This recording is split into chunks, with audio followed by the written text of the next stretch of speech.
This is a tutorial how to complete a California residential purchase agreement.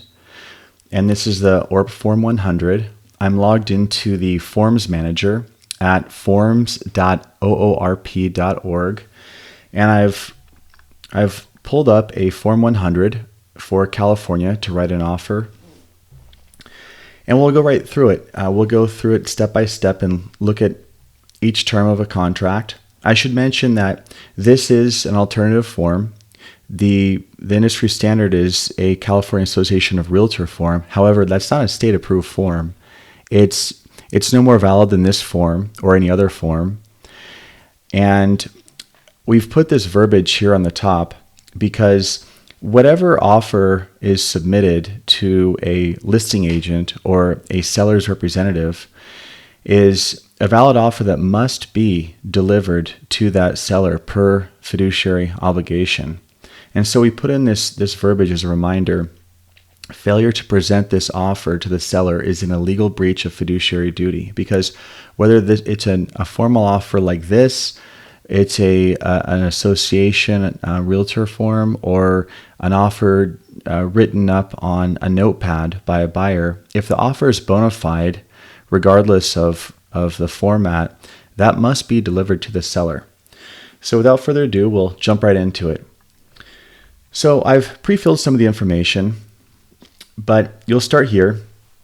The date that you're drafting this form will go on this line. You'll put in your buyer name or buyers. You can just put a comma and add multiple buyers if you want. And the Forms Manager actually populates your address information here. And so we have the address here, we put in the county, we put in a parcel number, which can be found on a tax bill, it can be found on the MLS, on a listing, it can be found on Realist or some sort of application where you can search tax records, or just simply go to the county assessor's website. If you don't have it handy, you can leave this blank, but it's good to put it in eventually because it properly identifies the property in question. We put the purchase price in numerical form here, and actually it needs to be rewritten a second time in text form. And we do that because we don't want any misunderstanding, especially when it comes to a sum of money this large. Close of escrow shall be, you can put in a definitive calendar date or a number of days. After acceptance, we'll put 30 because that's fairly common. Then you have representation, the brokerage representing the seller, the brokerage representing the buyer. This is the company name, not an agent or even broker name, but rather the brokerage company firm name. And then we'll go down to finance terms. Earnest money deposit of, typically that number is 1 to 3% of the sales price. I just put in $20,000 as an arbitrary number. I'm pretending that this buyer is going to pay $800,000 and this buyer is going to put a $20,000 EMD and then get a loan for 80%, so 20% down, 80% loan of $640,000. If this was an all-cash offer, I would leave that blank and just check this box.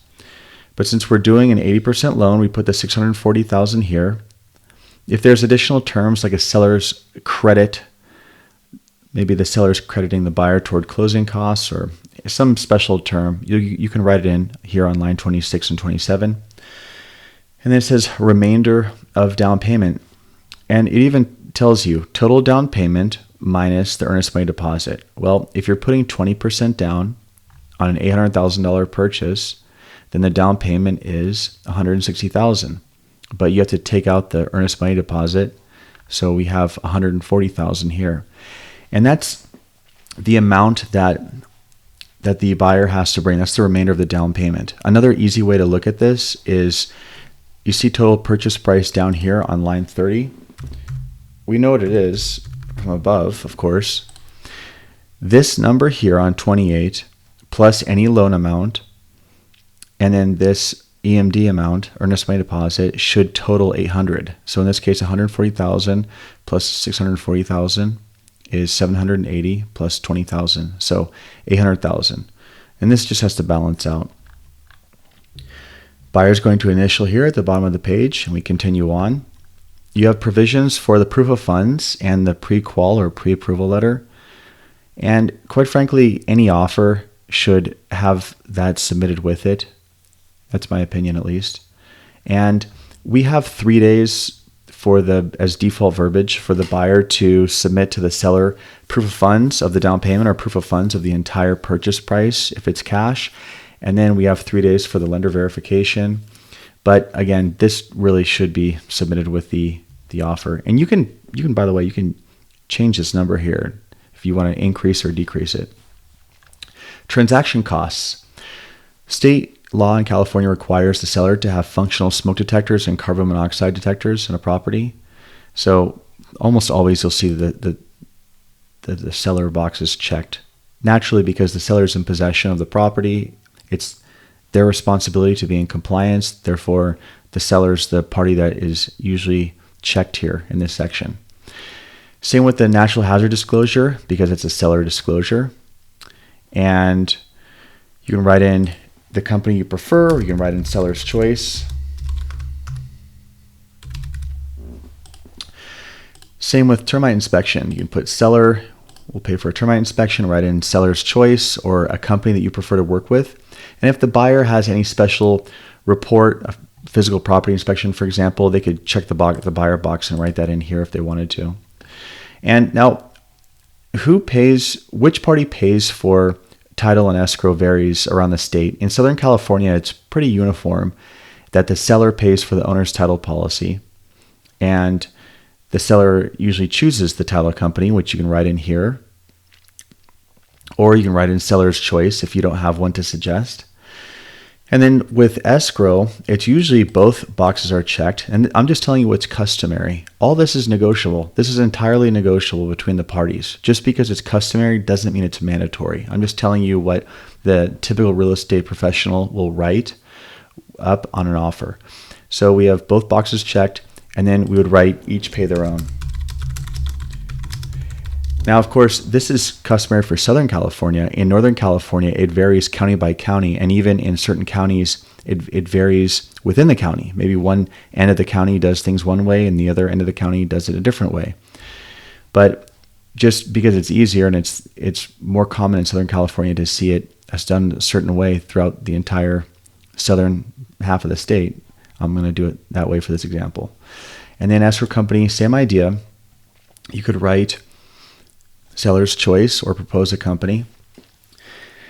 Now, in Northern California, again, another differentiating factor is that the title company usually does the escrow as well in Northern California, and most of the U.S. for that matter. For some unknown reason, in Southern California, the title company and escrow company are split. And so you can write in two different companies here, like you'd see often on a Southern California contract. But that's only, that of course is up to you. I mean, you can put in one title company and have that same title company name here, and then check this box that escrow company is the same as the title company, because you have to write it twice, even though in Northern California, it's almost always going to be the same company. But since escrow and title are split up, it's just good for clarification to check the box if these are both the same company. In Southern California, the seller typically pays the county transfer tax.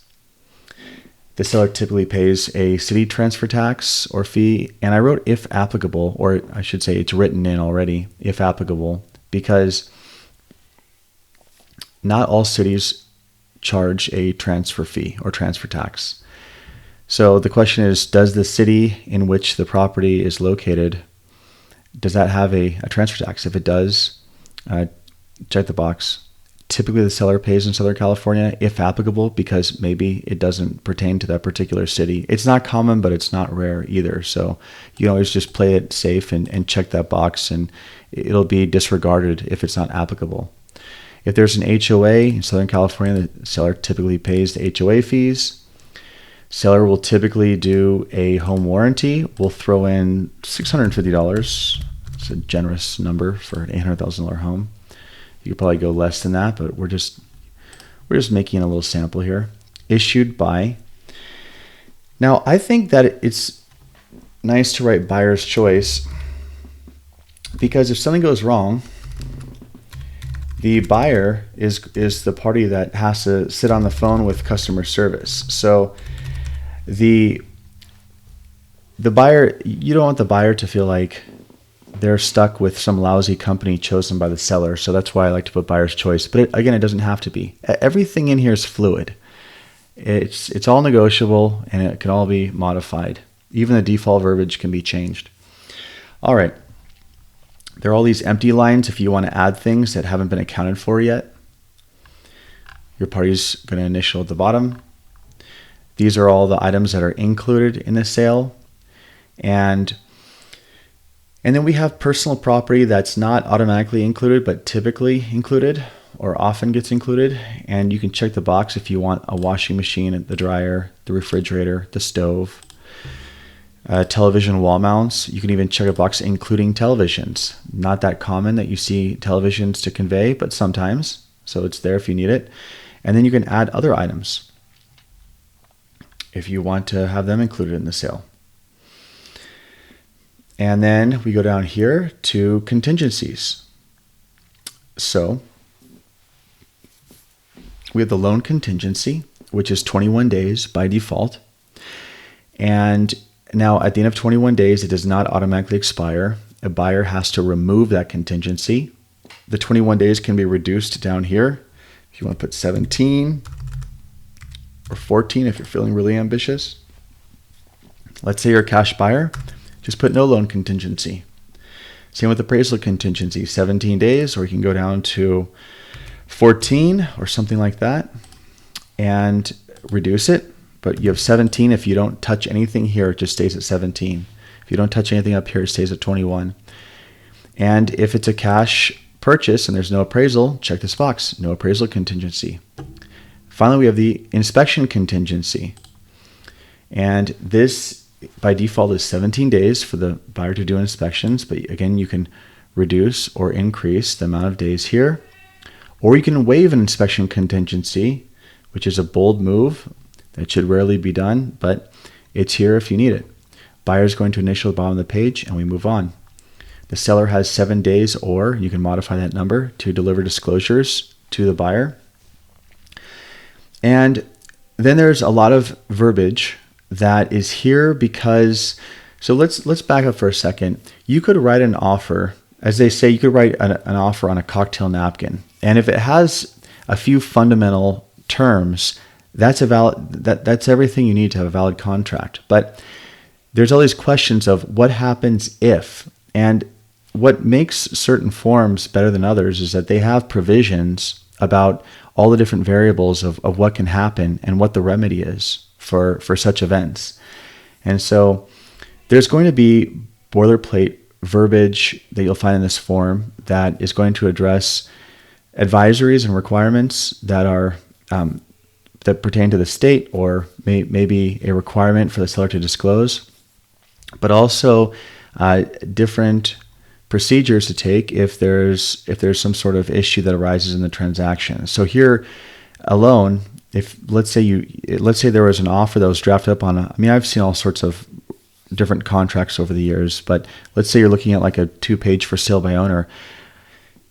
I never see any sort of provisions if one party wants to cancel, or what breach by the other party entitles a party to cancel. Anyway, so there's all this verbiage in here, and you can read through it, and we won't go through it word for word, but it's there because it addresses what's customary in a transaction in the state of California. So release of earnest money deposit, there's just, again, it's going to be, this is addressed here, so there's no question of it, so that if the parties are arguing over the earnest money deposit, and a seller feels entitled, or a buyer's demanding it to be returned, it's all here in the contract. It explains, and it's all done in terms of what's customarily carried out on your standard California transaction. By default, this is a owner-occupied possession, but if the buyer is buying this as an investment property and will not occupy for whatever reason, you can check that box. And the possession shall be delivered on the day of recording at 6 p.m., or you can change that here. There's provisions in here about the condition of the property. Again, very important. I mean, this is why this is a 9-page form, and you can go online or go to some sort of office supply store and get a generic real estate contract that's 1 or 2 or 3 pages.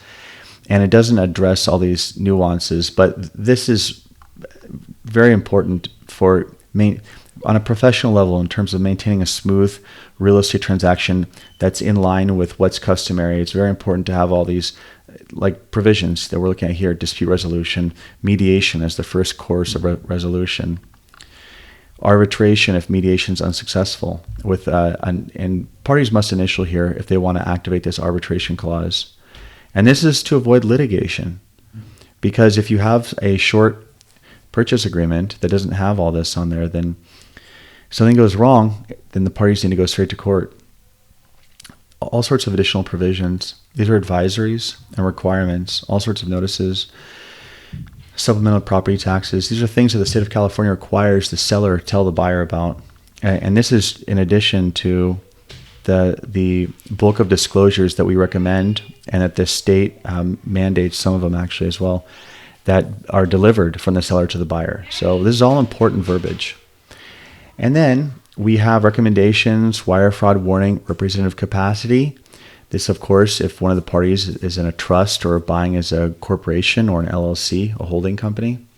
And that's a different form. There's another OORP form that addresses if one party is the authorized signer of an entity like a trust or a company. This will automatically expire on the 3rd day, or you can change it to make it, let's say you want to make it shorter, for example, so that the seller has to respond. And you can put in the names here. Your clients will sign. Sellers are going to initial this page. The sellers would accept right here, or they would check this box and add a counter. No matter what, this form has to be signed, but this box right here makes this entire form subject to a seller counter. So we go down here, and this is where the brokerages are going to sign, and the buyer is going to initial, because there's only a seller signature on this page, so we have buyer initial down here. And we have, this is where the escrow holder is going to fill out their information and properly identify who their licensing authority is. This is a very important but overlooked component of a real estate transaction. And then, since there's no buyer or seller signatures on this page, but they should acknowledge it, we have spaces for initials by both parties at the very bottom.